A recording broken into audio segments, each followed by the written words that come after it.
Mr. Krekorian. Yeah, I second that, Mr. Clark. Thank you very much, Mr. President. Members, my mom dropped out of high school, and most of her life she waited tables. And so when I was growing up, being raised by a single mom who was waiting tables, I knew well what it meant to depend on a minimum wage job and tips to put food on the table. That was how I was raised. And because of what my mom was able to do, I became the first one in my family who got to go to college, and I was able to do better than she was able to do. So I understand this issue pretty well from a personal level. I remember what it was like hearing her describe her experiences at work, dealing with drunks, dealing with disrespectful customers, having to work late every night when she'd rather be home. I get this issue.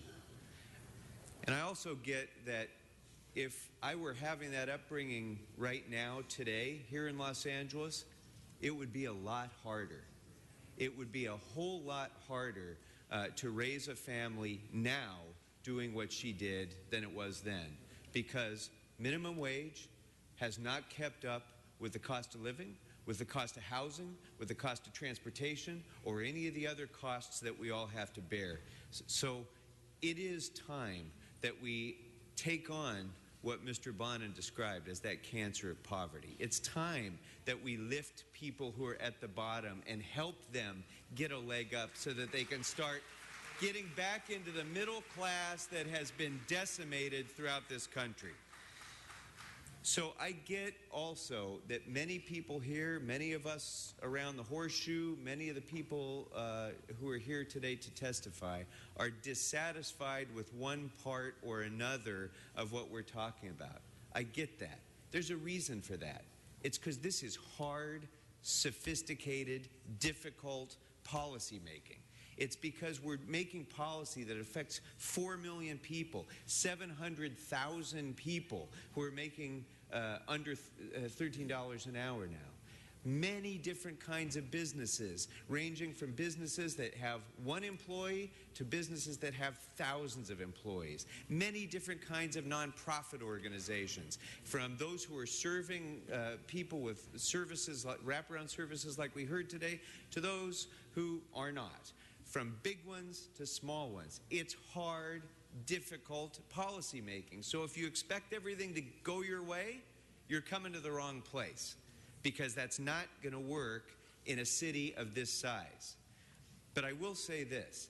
This has been one of the best dialogues I can remember in this council for a long time. And all of you who've been here, hearing after hearing, public meeting after public meeting, you've provided substantive input to this policy.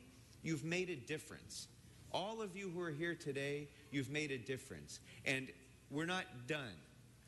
As you've heard today, many of the issues that we're talking about are going to continue to be discussed. Your continuing engagement and role is going to be vital in helping us to get through that process. But I want to thank all of you who are here, and all of my colleagues for the incredible substantive input, the hard-fought debates that we've had that are producing, I think, a very, very effective policy that's before you today. Because make no mistake, folks, even those of you who may be dissatisfied with one part or another, today, the city of Los Angeles, the second biggest city in our nation, is leading our nation by raising the minimum wage to over $15 an hour.